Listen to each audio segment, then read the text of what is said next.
योगेश्वर नागरी सहकारी पतसंस्थेची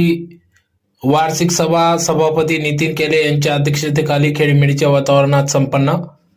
12 विषयांवर सदर सभा घेण्यात आली. सभा धुळे शहरातील गल्ली नंबर 4 कोलगल्ली येथील श्रीराम मंदिरासमोर संस्थेच्या इमारतीत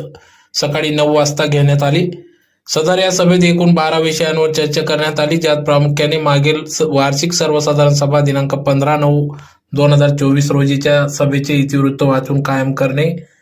सन 2024-25 या वर्षाचे नफा तोटा पत्रक व दिनांक 31/3/2025 ताळेबंद पत्रकावर विचार करणे व स्वीकृत करणे, संचालक मंडळाने सन 2025-26 चे सालासाठी तयार केलेल्या अंदाजपत्रकास मंजुरी देणे, सन 2024-25 च्या अंदाजपत्रकापेक्षा कमी जास्त झालेल्या खर्चास मंजुरी देणे, सन 2024-25 चा लेखापरीक्षण अहवाल वाचून त्याचा दोष दुरुस्ती अहवाल मंजूर करणे, सन 2025-26 चा आर्थिक वर्षासाठी लेखा परीक्षकाची नेमणूक व मेहनताना ठरवणे, सन 2025-26 या आर्थिक वर्षासाठी अंतर्गत लेखा परीक्षकाची नेमणूक व मेहनताना ठरविण्याबाबत समोपचार परतफेड योजनेस मंजुरी देणे, समोपचार परतफेड योजनेअंतर्गत सवलत दिलेल्या थकीत कर्ज खात्यांना मंजुरी देणे, सुधारित आदर्श उपविधी स्वीकारणे, मुदतीत येणाऱ्या प्रश्नांच्या विचार विनिमय करणे व अध्यक्ष यांच्या परवानगीने आयत्या वेळच्या विषयांवर चर्चा करणे अशा विविध विषयांवर या ठिकाणी अध्यक्ष नितीन केले यांच्या अध्यक्षतेखाली सदर वार्षिक सर्वसाधारण सभा 38वी वार्षिक सर्वसाधारण सभा खेळीमेळीच्या वातावरणात पार पडली. तर प्रसंगी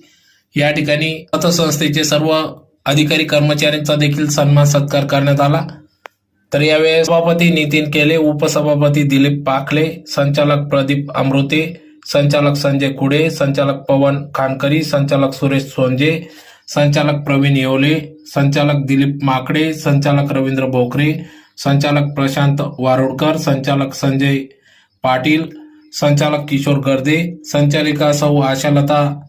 हंसराज बागले, संचालिका सौ वंदना राजेंद्र लोखंडे, संचालिका सौ साधना विलास अमृते आदी सर्व संचालक मंडळ, व्यवस्थापक महेंद्र गोरे, निवेदक संजय पाटील आदी सर्व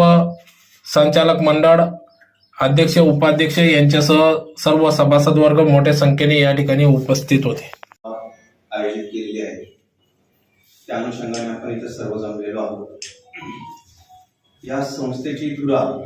सभासदांनी ज्यावेळेस आमच्या संचालक मंडळावर सोपवली,